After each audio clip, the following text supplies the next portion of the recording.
नहमदुहु व नुसल्ली अला रसूलिल करीम अम्मा बाद फ़ऊज़ु बिल्लाहि मिनश शैतानिर रजीम बिस्मिल्लाहिर रहमानिर रहीम। आप सब लोग जानते हैं कि आज के दिन लोकसभा में पार्लियामेंट में जो है वक्फ का बिल जो है उसको टेबल किया गया है। इसके ज़िमन में जो हमारे सारे खदशात थे, जो हमारे एहसासात थे, हमने पहले भी वक्तन फ़वक्तन आपके सामने रखे। आज जो सबसे बड़ा मसला हमारे सामने है कि आज जम्मू कश्मीर के पास एक चुनी हुई सरकार है, एक बड़ी मजबूत सरकार है जिसके पास कम से कम 50 MLA है, 2 MPs है पार्लियामेंट में। मैं सबसे पहले उमर साहब से ये पूछना चाहता हूं कि वो क्या करने वाले इस बिल के जिम्मन में। हम आए दिन सुनते हैं महबूबा जी से, उमर साहब से कि एक मुस्लिम मेजॉरिटी स्टेट है। मुस्लिम मेजॉरिटी स्टेट खाली बातों में नहीं रखना है।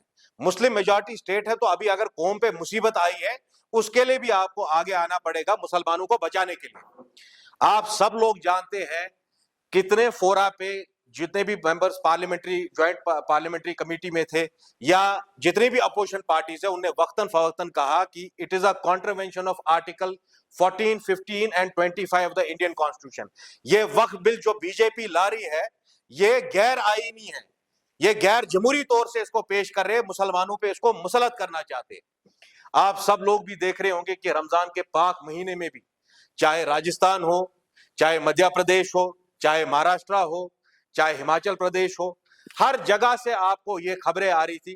किसी जगह किसी मुसलमान को पकड़ लिया है इन्हीं जैसे लोगों ने, राइट विंग बीजेपी के लोगों ने।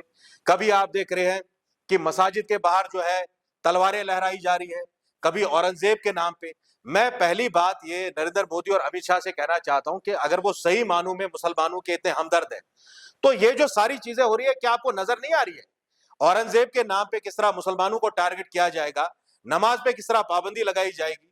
कल ही के दिन जो महाराष्ट्र में भीड़ में जो हुआ है उसका कौन जिम्मेदार है? होम मिनिस्टर और प्राइम मिनिस्टर जो इतने ज्यादा हमदर्द बन चुके हैं मुसलमानों के कि उनको वक्त में तरमीम करना है, वक्त में वक्त बाय यूजर हटा देना है, हमारी सारी प्रॉपर्टीज को हड़पने का वो मंसूबा बना रहे हैं।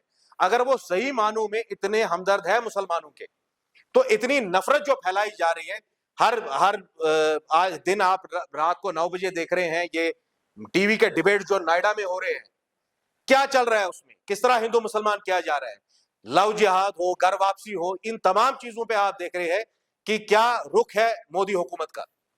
मैं कुछ चीजें और आपके सामने ये पेश करना चाहूंगा कि ज्वाइंट पार्लियामेंट्री कमेटी के सामने करीबन 500 अमेंडमेंट्स लाई गई।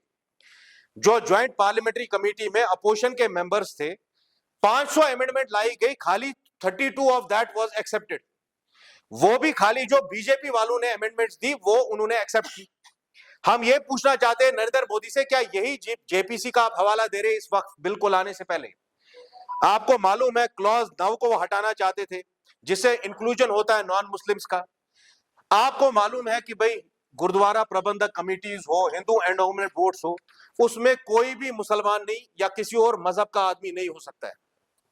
जिस तरह आपको मालूम है जो हमारे सिख बरादरान है उनके जो एंडोमेंट बोर्ड्स है, उनके एंडोमेंट बोर्ड्स में खाली सरदार कम्युनिटी से कोई शख्स आ सकता है, उधर उधर आपके पास कोई मुसलमान या कोई हिंदू कम्युनिटी से लोग नहीं आ सकते हैं।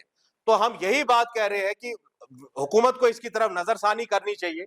और हम उमर साहब से पूछना चाहते हैं, 50 MLA है आपके पास, 2 MP है आपके पास पार्लियामेंट में, क्या करने वाले हैं आप?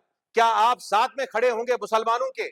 All India Muslim personal law board ने जो तमाम एहतिजाज किए, चाहे उन्हें बिहार में किया या दिल्ली में किए, उधर हमने आपका कोई MP नहीं देखा, उधर हमें कोई आपके MLA नजर नहीं आए। ये सवाल हम यहाँ की हुकूमत से करना चाहते हैं और मैं ये उम्मीद रखूंगा कि उमर साहब जो है वो बिल्कुल अनएम्बिगसली इस बिल के खिलाफ खड़े होंगे और जो मैंडेट उनको जम्मू कश्मीर के लोगों ने दिया था उसके साथ वो खड़ा उतरेंगे।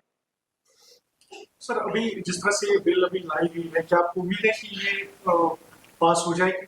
क्योंकि 2 सदन, देखिए आप सब लोग जानते हैं कि एनडीए की एक भारी अक्सरियत है पार्लियामेंट में। जहां तक हम देख रहे हैं और Amit Shah and Narendra Modi are experts in all this gerrymandering, शायद से ये बिल जो है वो लोकसभा में पास हो जाए। मगर हम बारहा ये बात कहते हैं कि कश्मीर की एक बहुत बड़ी जिम्मेदारी है।